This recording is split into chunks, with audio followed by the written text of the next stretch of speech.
CEO and owner of Gentle Mama Counseling, and you're tuned into Ladies Power Lunch. Hi, I'm Nadine Keller, CEO of Precision Sales Coaching and Training, and you are tuned into the Ladies Power Lunch Show.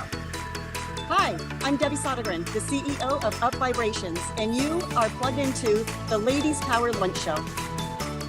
Hi, I'm Christy Sullivan, human design expert, author, and speaker, and you are tuned in to the Ladies Power Lunch Show. Hi, I'm Keisha Zullo, president of Events of Joy, and you're tuned into the Ladies Power Lunch Show. Hi, I'm Mary Corangelo. I'm an international fashion therapist, and you are tuned in to the Ladies Power Lunch Show. Hi, I'm Lakeisha Clemens, the CEO of Freedom Life Therapy and Wellness. You are tuned in to the Ladies Power Lunch Show. Hi, I'm Kiana Coachman Strickland, also known as DJ Q Boogie. I'm the founder of Female DJ Association, and you are tuned into the Ladies Power Lunch Show. Hi, everybody. Welcome to the Grow Your Business Smarter, Live Your Optimal Life TV show, a TV show from Ladies Power Lunch. Hi, I'm Dr. Davia Shepherd.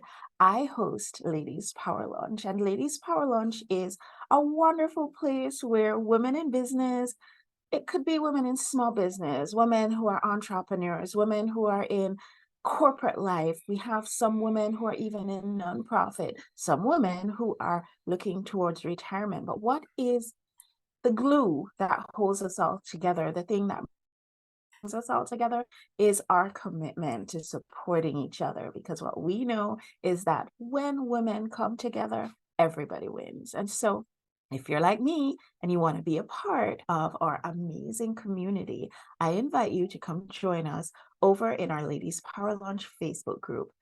It's really, really easy to find us. Just go to growsmarter.com/Facebook, and you'll find people like me, people like my guests today, and many, many other amazing women who are just ready to find their next collaboration partner, to find the next person that they can share their gifts and talents with, the next person that they can support or be supported by. And we're going to ask you a question before we open the door and let you in. We're going to ask if you're the kind of person who believes that when we support each other, everyone wins. And if you can answer yes to that question, then our door opens wide and we welcome you with both arms. So on with the show. On today's show, we have a very special guest. And I know for those of you who watch all the time, you're like, okay, Davia, all your guests are very special. This is true. However, Marianne Pack is just amazing. She's somebody who I consider to be an absolute dear friend. And I feel as though she was a big part of some of the major transformations that I have had in more recent times. I remember her being my roomie. I remember her being a surrogate mom. She's just an amazing, amazing person. She's a speaker. She's a podcaster. She's a best-selling author many, many, many times over. She's a publisher, and she's a contributor to our newest Ladies Power Lunch anthology called Live Your Optimal Life. And today she's going to talk to us a little bit about what she thinks makes us live our optimal life, how we can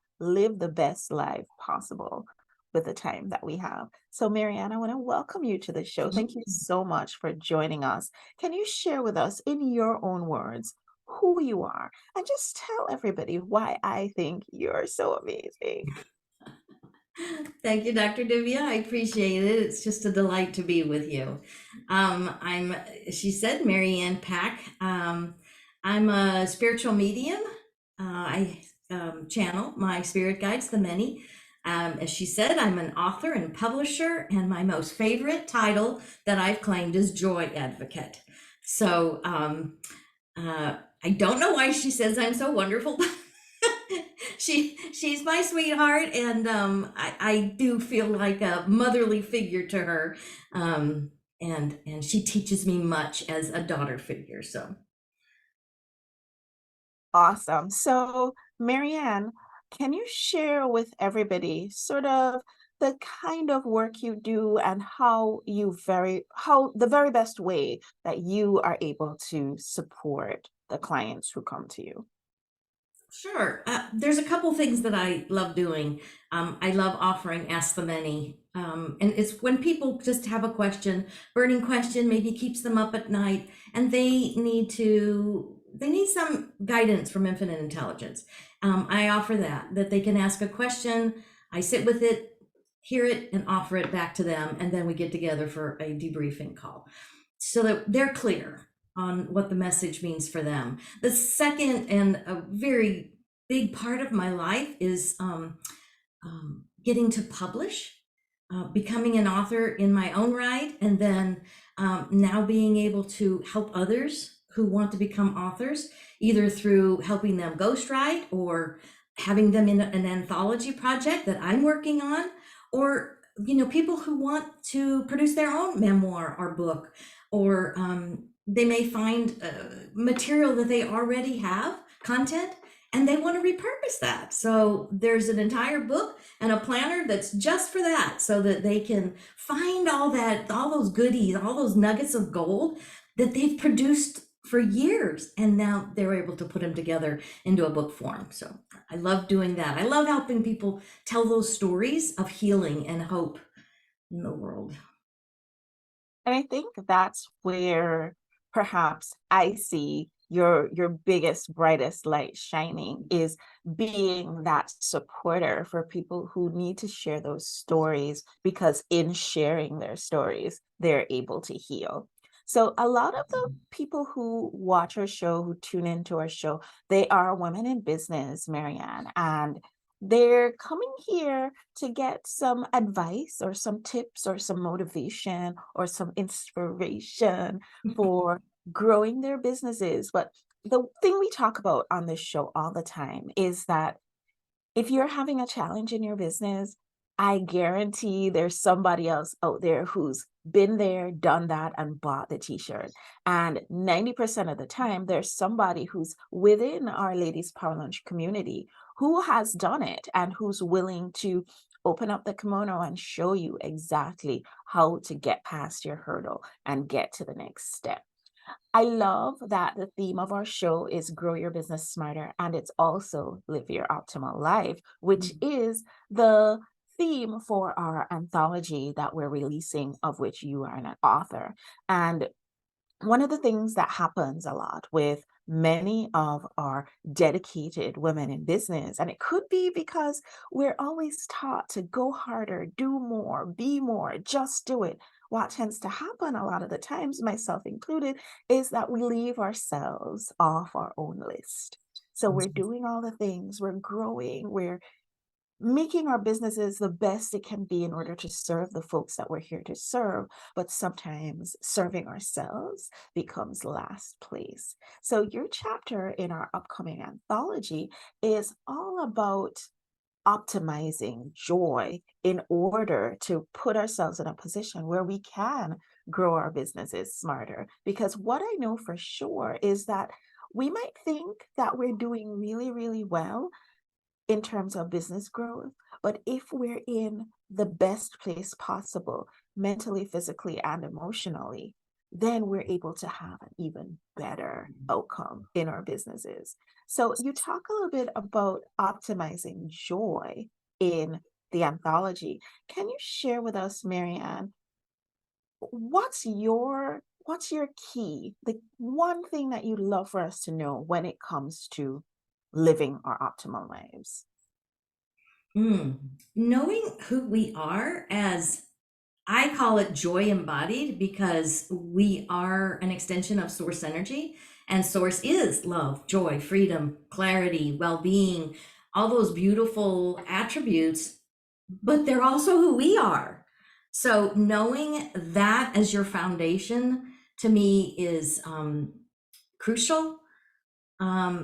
And then recognizing when we're making decisions about our business, or when we're making decisions about projects we want to be involved in, or collaborative projects like we always talk about, because I've done many collaborations and most of them have all been with ladies in Ladies Power Lunch. So I want to shout out to Ladies Power Lunch, because that is where I have found most all of my collaborative partners. The other thing is recognizing, how we feel, how those projects make us feel. Checking in with ourselves. Is it ring true to us, to our soul? Where is it landing? And how does it feel? If it's sparking joy, or if it's kind of meh, it sounds like a good project and I guess I could do it, but if it isn't really sparking that joy within you, it's probably a no-go for you. It's kind of like if it isn't a hell yes, it's a hell no. So that, and then to me, fast tracking to joy is always getting into an attitude of appreciation. So that is goal number one. If you feel joy waning in any way, head to appreciation, because that is like, they are hand in hand buddies. They they are best friends on the emotional scale, on the essence scale of who source is, on who we are. So if you can head into appreciation on any subject, it doesn't even matter what the topic is. Even if you can't get there on a subject that you're struggling with, just appreciate something. Even if it's your cat, your warm shower, your sunshine in the morning, whatever it is. Heading towards appreciation will expand that joy. And as we expand happiness and joy, guess what our productivity does? It goes up. The studies that I've read on happiness and joy, it affects us. It increases our productivity 12 to 37%. Who doesn't need an extra third more productivity in our business? So go with joy and do it from a place of appreciation. I love all of those. Go with joy. Make sure that the things that you're doing are an absolutely yes. And if it doesn't feel like a yes, then there's some questions that we can ask ourselves and focus in on appreciation. If you were, Marianne, going to give us some steps, like, I don't know, maybe 5 steps to optimizing joy in our lives and business, what would that look like? I actually play a little thing with myself that sparks a laughter in me. I actually follow some social media sites that are just for laughter, because when I happen to come across them, or I go to their little group or page, that just lightens my load immediately, especially if I'm feeling a little down or something, or unsure of myself. But just finding ways that we can have a little laughter in our lives. That would be one thing. Again, noticing how you feel throughout the day. We know that our emotions tell in our thoughts every single time. So if you're feeling good, you're heading in the direction of something wanted. If you're not feeling so good, you're headed in the direction of something you don't want, or the absence of something you're wanting. So you're kind of, feeling down because it's not there. You're feeling the absence of it. So when we can do that many times in the day, and if you need to and you're not used to doing it, just set a few little alarms on your phone that'll ring throughout the day that help you go, okay, I'm stopping right now and I'm going to take an inventory, kind of a barometer pressure reading. Is my barometer raised and it's sunshiny days, or is it lowered and the storms are rolling in? So watch your barometer pressure throughout the day. Let's see. Another thing is, I'm big on affirmations, but of course you have to do them while you're already feeling good, or else you kind of shoot yourself in the foot. They kind of backfire on you. So, be mindful that if you're going to use affirmations, make sure you're already in a good feeling mood. Don't try to use affirmations when you're feeling bad and try to force yourself into feeling better. Reach for the feeling first that you want produced in your life. We may not always know our what. We always want to focus on our what and why, because we don't have the answers necessarily to how, when, where, and who. That's the job of source. But our what and why, we always know. And even if our what is a little cloudy, our why is always because we want to feel good. So you're always reaching for something that feels better, whether it's relief or whether it's something beyond relief. You're already in relief. Now you want to feel even better. So you're reaching for something that's that feels better always. Can't think of anything else off top of mind, but evaluating your beliefs, because our beliefs, of course, are only just thoughts we repeat to ourselves until we believe them. And so then they become a belief or a truth to us, sometimes very much of a small t truth. So going back to try to find your big T truth at the core of who you are, again, is love and joy. So reaching for anything that feels like that is always a good place to start. Those are some really, really good, I think, places for us to start. And one of your mentors, who I like to also think of as one of my mentors, likes to say that we can teach, but stories really embody that teaching and helps us to get to the solutions a little bit better. And so I love that you share that sometimes when you're feeling down, you go find some site that helps you with laughter. I know I do it too, because you're all gonna find this pretty ridiculous, but there is a cat that I follow on YouTube. Yes, I follow a cat on YouTube. And basically, I've been following this cat, and this little cat is in Korea, I think. And I've been following her from they picked her up at the pet shop or the pound or wherever it was that she came from, and she came to the house, and she was a tiny little fluff ball thing, but full of attitude. And she came home, and there was a little puppy at the house, and she let that puppy know who is now the new boss of the house. And now she and the puppy are great friends, but she's still in charge, and it's just hilarious to me to watch her antics. Now she's larger, and the dog is now larger too, and they just have antics. Yes, the cat goes on walks, and it's hilarious. It's just terribly funny. But saying all of this to say that sometimes that's what I need to get me to feel better when, yes, guys, there are days when I am not as happy and peppy as I am today on the show, hanging out with my bestie, Marianne. You mentioned also paying attention to how you feel. Do you have a story that you can share that would kind of bring this into closer focus for all of us? Perhaps something that you noticed with a client, or something that even happened in your experience when you paid attention to how you felt, or you hadn't been and then you did. There is. I wasn't anticipating talking about this, but there was times when I'm trying to fine tune, and I think this is the primary thing that I help people with, is fine tuning their vibrational energy, their vibrational output, so that they receive something of higher quality back. And so I try to work on things that I'm saying. When we say things, we're it's like the word abracadabra in Hebrew is I create as I speak.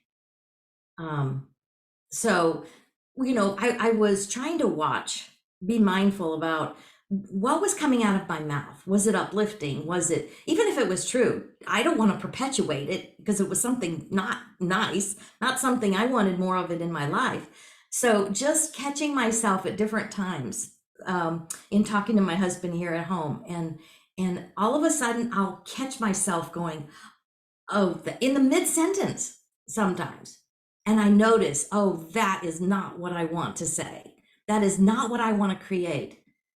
So being mindful of how it felt, immediately I stopped in mid-sentence and said, I don't want to say, never mind. I don't even want to put that out into the universe. So just being able to, when we're noticing and being very aware of how we feel, you'll stop yourself there, and you'll be able to nip those little thieves of joy that I call. In my first book, I have a chapter called The Thieves of Joy. And it's all that little complaining, the comparisons, the judgmental, all these lists of things that I have in the book that I put in. And then when we did a workshop one time on it, the attendees added to it what was their thieves of joy. So to be mindful, to be feeling, because you'll always be able to feel it. Whether you recognize it, because we don't always see, we have those little blinders on, your heart, your feeling never has blinders, ever. So you can always know what direction you're heading by how it feels. So stopping myself mid-sentence and saying, oh yeah, never mind. And we've done that to each other where we just go, never mind. I don't want to say that. I don't want to put more of that into my universe. So, But I'm gonna be the advocate for the opposite thing here. And I'm going to say what I think maybe some of our viewers, listeners, depending on how they're connecting with the show, might be thinking. But Marianne, why are you censoring yourself when what you're thinking is true? because just because it's true doesn't mean that I want to expand that into more for me. When we put that, anything we say still carries that vibrational emotion behind it. So I was fixing to say something complaining to my husband, and that's my thief of joy. That's my top thief of joy, is complaining. That's my go-to default energy. And I know that. So when I know that even though it was true, yes, this thing happened and I didn't like it and I was going to complain about it, that energy was just going to expand more. And so I was just going to reap what I sowed, giving and receiving, reaping and sowing. And it's just like, I didn't want more of that in my life. I wanted to nip it in the bud and shift gears into something that felt better. I think that makes perfect sense, and that's a really, really good answer to that, because I know that a lot of the times, we ruminate on the negative things, or let's say quote unquote negative, because sometimes the things that we think are negative are actually there to move us forward in a positive way. But sometimes we spend so much time in that place of emotion that doesn't feel good, that we really, really might be robbing ourselves of joy. You mentioned also something that I thought was pretty interesting about how affirmations are great, but if we're not doing them from a place of joy, they can actually have the opposite effect. Have you ever noticed that, like with a client, or has there been a time when you've noticed that with yourself? I did. I was doing a workshop one time several years ago, and it was about joy and law of attraction and different things. And there was a young man. We were just on that section about, I was teaching about affirmations, and that he just I always asked for audience participation, and he says, I just don't think they work. I don't feel any that match what I'm working on. And so we had a conversation about it, and it ended up being able to assure him that, yes, if he wasn't feeling it, he can say all the pretty words there are. But if inside your spirit is actually feeling, I don't believe this, because the universe doesn't hear your words. The universe hears your vibration. So it's the emotions that we're vibrating is what the universe is matching.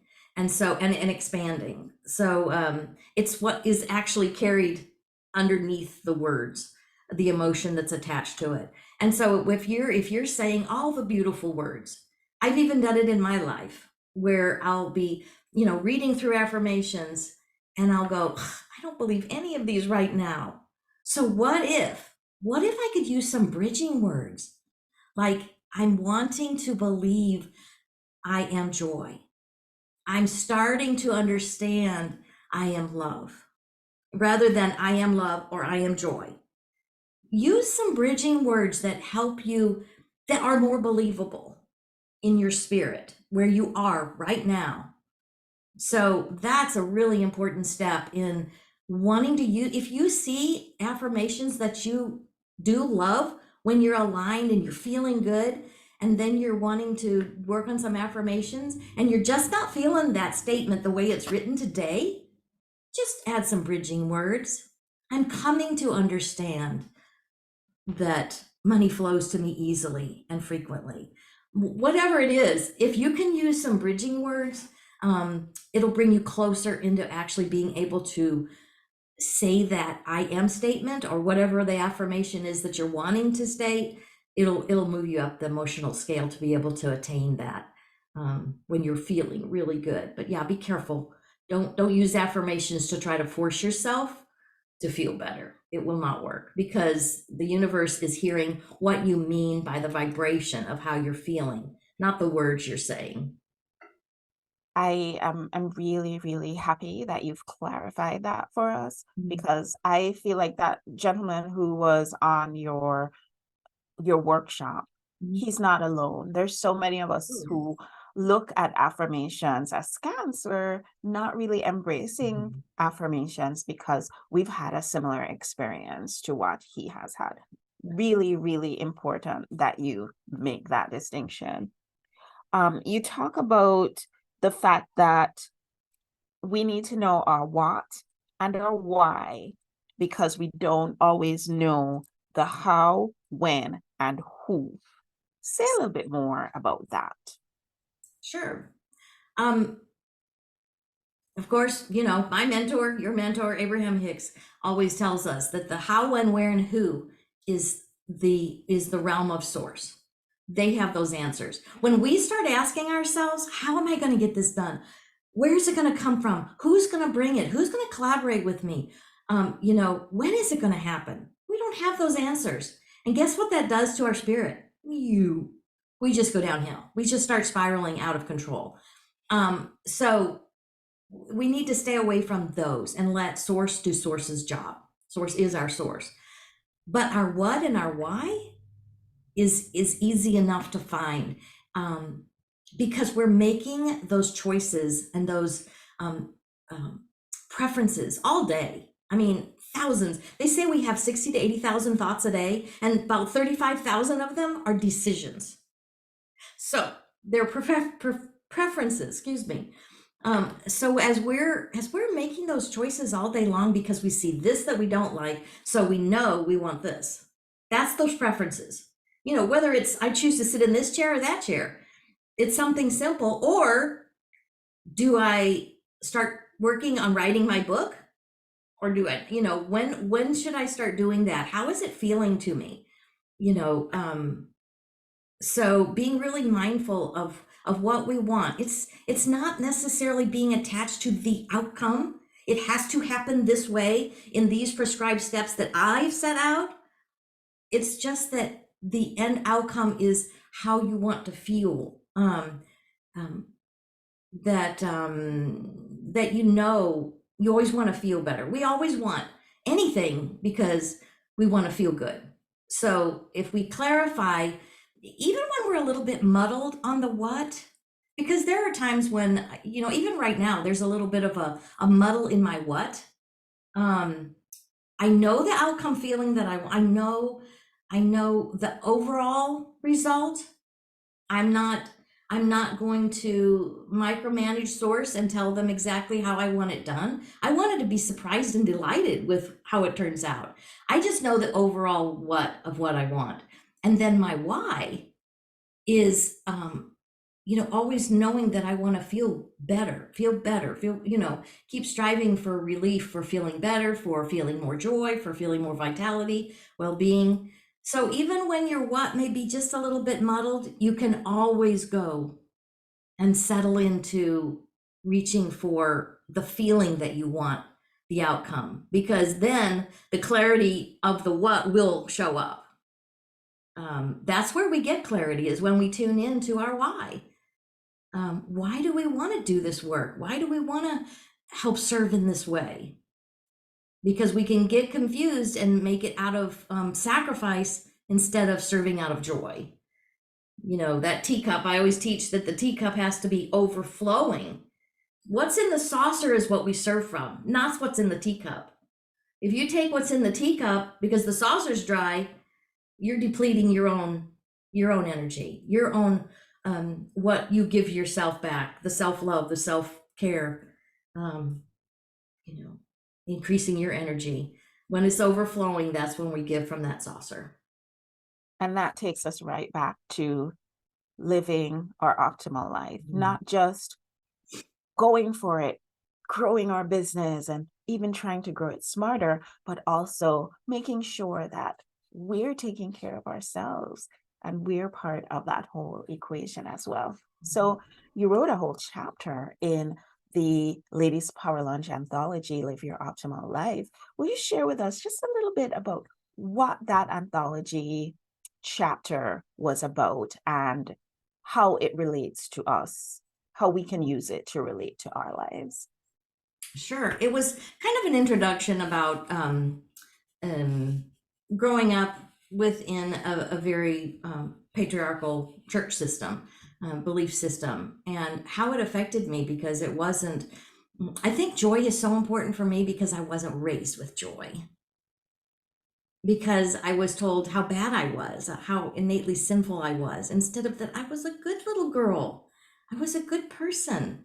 And so, it affected me with such guilt and shame all the time, fear, tons of fear, very emotional roller coaster. If I thought I was doing good and obeying, then I could feel happy and kind of joyful, and then it would just plummet again because I disobeyed. So, coming through that and then crashing because physically this emotional roller coaster had just created so much sickness in my body. And I finally crashed in my mid-30s and, sought help and got relief. And then I found a little book that talked about energy work and crystals and all these other things that were taboo for me. Being able to move into finally realizing that I actually have control about how I feel by choosing my thoughts. And so it made me start evaluating my beliefs. Why do I believe this? It doesn't feel good. How can I shift this? So it took many, many years of that. But, and then finally leaving the church in my mid 40s, and just soaring from there. I think that even led me to now of wanting to help other people tell these stories.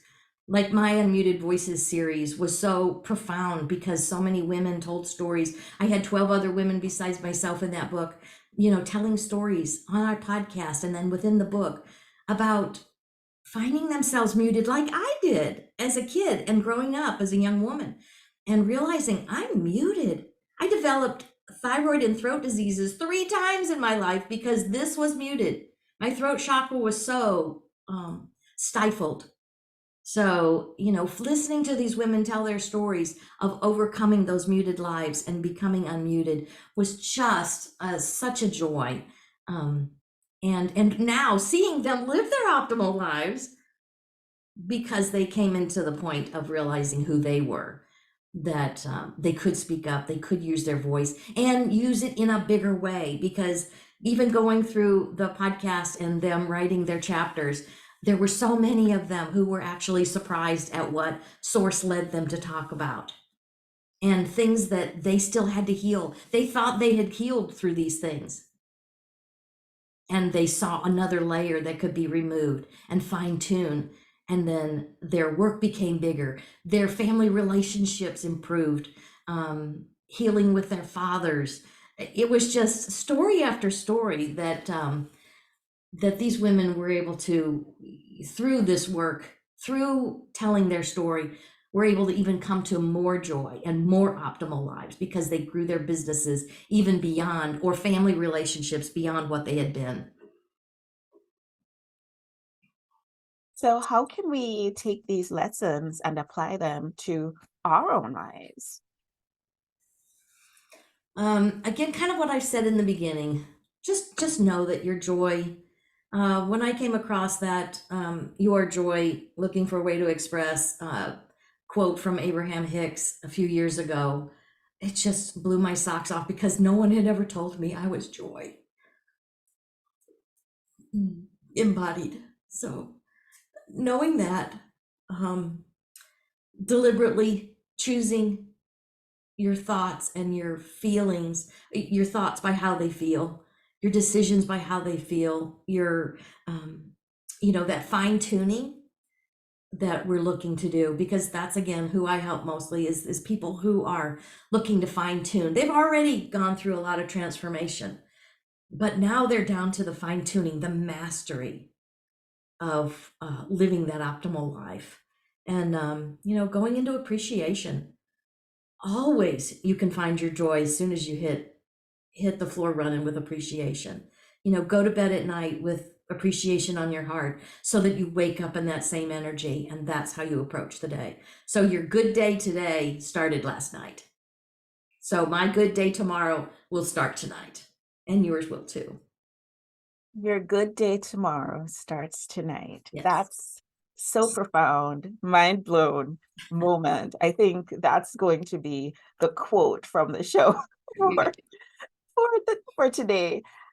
If we try to let people know that I'm a practical gal and this is a practical show. So we love to leave our listeners or viewers with something that they can take home, something they can do at home to get them on the road to the next step of whatever it is that we've been talking about during the show. So today we're talking about optimizing our joy. So if you could give us one homework assignment, just one thing to do to get us on track with optimizing our joy, what would you send us home to go do today?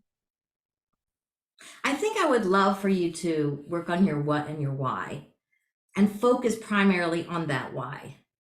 Because if you're looking for something in business, if you're looking for that next best job, if you're looking for a relationship, whatever it is, how do you want that to make you feel? If you had your best optimal life, what would it feel like?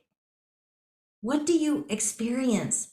Like, walk through a perfect day, an optimal life day, and write down how it would feel if you got to experience this collaboration or that job or that podcast guest place that you got to experience, and the next speaking gig. How do you want that to feel? How do you want your audience to be receptive of you? What do you want to provide? How do you want to spread more love and joy in the world? And ask yourself those things. How would you feel if you were actually serving from a place of joy and helping others to live their optimal life? Because whatever you're doing, I know that's what you're promoting, is living an optimal life too. And do it from a place of joy. Yeah, I think that's amazing homework. I think if we all took a little bit of time and centered ourselves, broke out our journal, and just took some time to really think, daydream about this juicy, beautiful, optimal, drop to your knees in gratitude life that we could have the potential for living. Just think about what that would look like, and then spend some time journaling about it. And I think that's a place to start, because then that's a great place to start, because then you can start looking at the joy gaps and seeing, hey, we're not at 100% yet. There is an opportunity for us to have more joy in our lives. Always. Marianne, are there any hacks or books or podcasts or anything that you have tuned into recently that you think, you know what, y'all should check this out because this is pretty amazing? Yeah, I do. I would love to even offer up one of my books. Well, two of them actually. There's the Gratitude Journal, Write Yourself a Life of Happiness. It's a 6-month journal that would get you started. So it's a big book. But my little book, my last one that just came out, is my Dream Life Story book. And it's a keepsake book that you'll write your story. It's for, manifesting your desires through visualization and scripting. And this is exactly what we've been talking about. Our what and our why goes hand in hand with this book, and it's little journal style. So you have plenty of space to write these 30 days of prompts that gives you an idea of what you would want your life to look like on this subject for the day. And I've had so many people tell me that this has been just a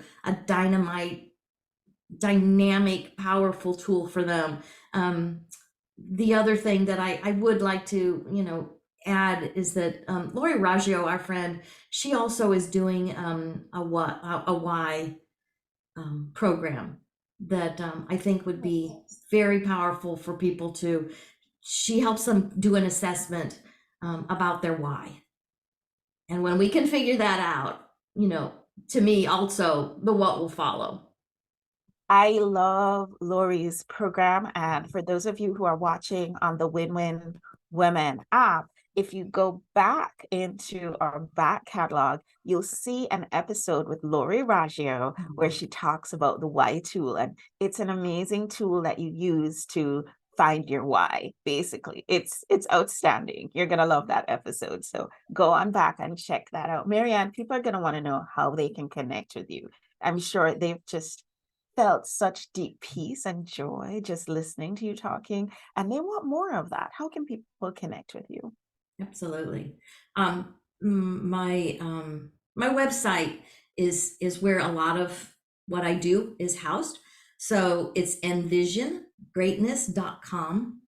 And the books are there, publishing opportunities are there. Other books that I, besides the We Are Joy book series, there are other books there that are published. And if there's events or there's opportunities for publishing with me, even on the first page, if you scroll down and you have a book that you feel like is being called through you, because that's how our work comes through us, hop on a call with me, schedule a call, and we can look at what you're wanting to, what and why is about publishing a book, and maybe get some clarity around that. So that is a complimentary call that I would love to have with you. If you have a book that's being called through you, I would love to visit there. I also have a website where some of my other coaching is maryannpack.com. Thank you, Marianne, for sharing your gifts and talents with us. And I invite you to get even more Marianne on the Ladies Power Lunch Summit, which is coming up on October 16th. And Marianne's going to be one of our presenters. And of course, that's when we're going to launch our beautiful, beautiful book, Live Your Optimal Life, which is an anthology of just amazing stories of women who have gone through all sorts of things, but at the end, the number one thing they've learned is that leaving themselves behind is a no-go. And they help us to see how we can include ourselves in our own lives so that we can live the best life that we have potential for. At the end of every show, I pull a card. And I know that Marianne loves Esther Hicks. And so I have this card deck called Getting into the Vortex by Esther and Jerry Hicks. And I pulled a card just now. And the one that I pulled, it says, I came as an extension of source energy. And I'm going to read what the card says, Marianne, and I'd love for you to share how you feel this ties in with the conversation that we've been having today. It says, you came as physical extensions of source energy, understanding that you would explore contrast, causing expansion, not only for you, but for all that is. You knew that you could find your way back to the resources of your source by feeling your way, and by understanding that the relationship between you and you is not one of separateness, but of alignment and resonance.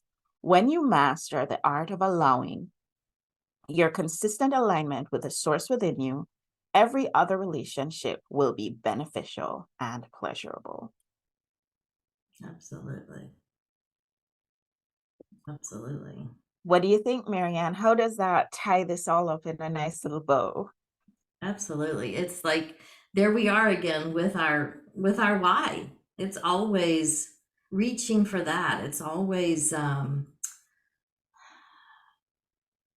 expanding that joy, because every decision we make, we're expanding not only our lives, but all that is.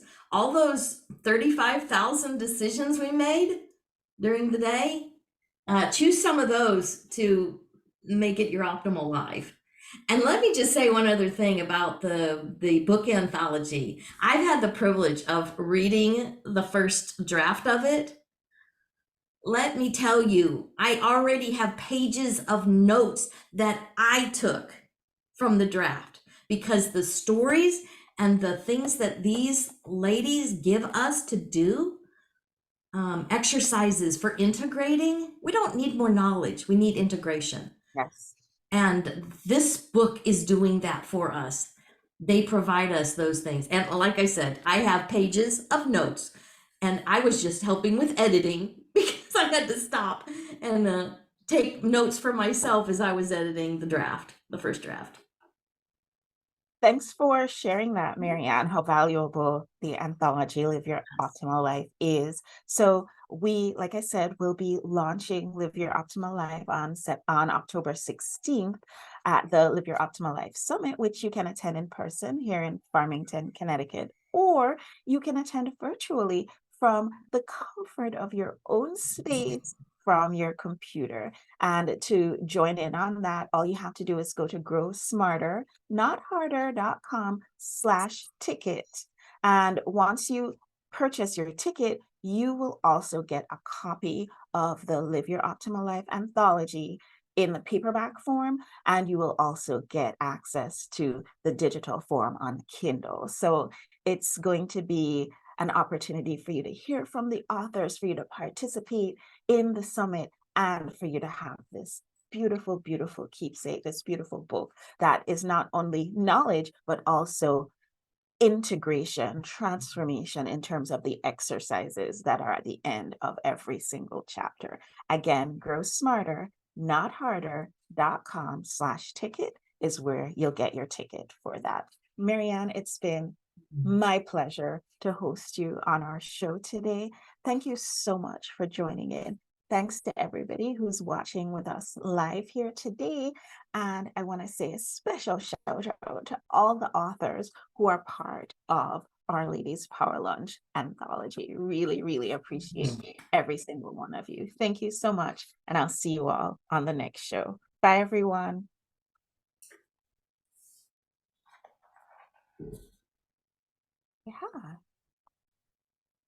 Yeah.